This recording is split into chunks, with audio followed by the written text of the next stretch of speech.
This presentation is designed to give you strategies for how to embed your quotations, particularly into sentences with your own commentary that you are going to use when you attempt literary analysis.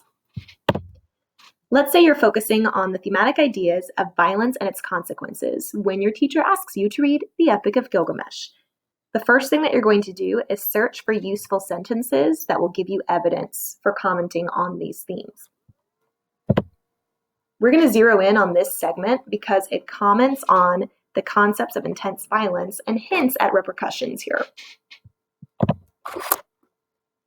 So what functions as evidence in these quotes? That's the question you have to ask yourself when it comes to embedding. The useful thing about this first quote is that it shows man's destructiveness. Two friends sliced him open, pulled out his intestines, cut off his head with its knife-sharp teeth and bloodshot staring eyes. It's horrible and descriptive. It's going to be useful for your commentary. That second quotation right after, the repetition of a gentle rain fell on the mountains, is useful because it's emphasizing nature's purity. This is going to be good stuff to talk about for theme. However, you can't just plop these giant quotes into your paragraph because the first sentence is 25 words long. The second sentence repeated is a total of 14 words. A good rule of thumb is 8 words or fewer per embedded quote. Okay, so here's a level 1 way to embed your quotation. A simple introductory phrase. The author writes this quote. This is better than simply just, awkwardly regurgitating a quote with no context, but it is still inelegant. It lacks your reasoning for why the quotation is useful.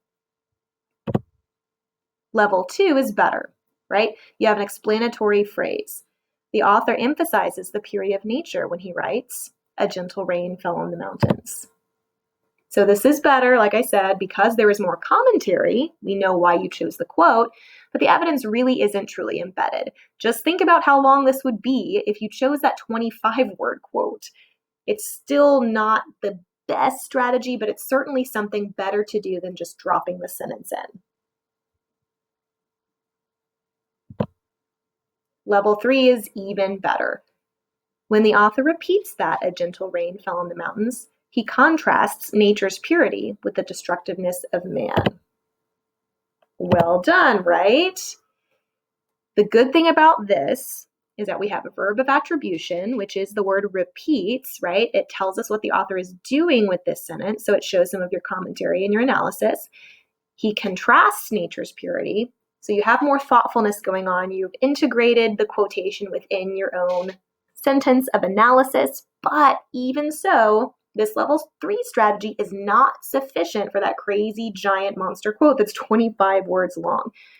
The quote like that requires you to really choose excerpts and phrases that are going to be the most useful for you. That being said, this level 3 strategy is excellent. Here's level 4. This is really what we want to get into. For example, when Gilgamesh and Enkidu choose to slaughter Humbaba, they desecrate his body by slicing him open, pulling out his intestines, and cutting off his head.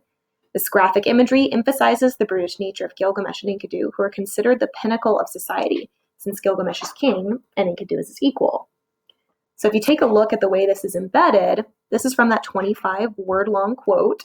We had to use brackets here in these verbs, slicing, pulling, cutting. Those were initially past tense verbs, but when you talk about a work of literature, you talk in the present tense. So we changed the verb tense. You do that with brackets to indicate that you changed something minor about a quotation. You only use brackets to change verb tense or to replace a pronoun with a name or vice versa. So that's how that would look if you chose to do that.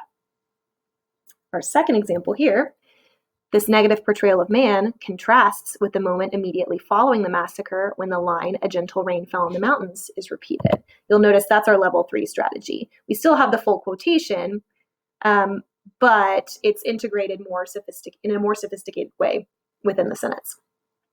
This repetition breaks the flow of the text, drawing the reader's attention to the portrayal of nature as gentle. So then we're focusing on just one word of the quote. That's what's important to our analysis. The cleansing rain on the mountains purifies the land after man's destruction of it, reinforcing nature as a force of good and society as oppressive.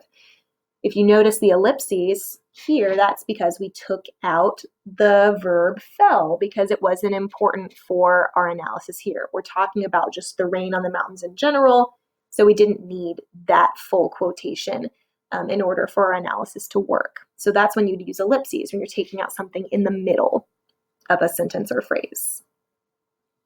I hope these strategies are helpful to you and that you can come back to this presentation as an example for how to embed your own quotations. Good luck.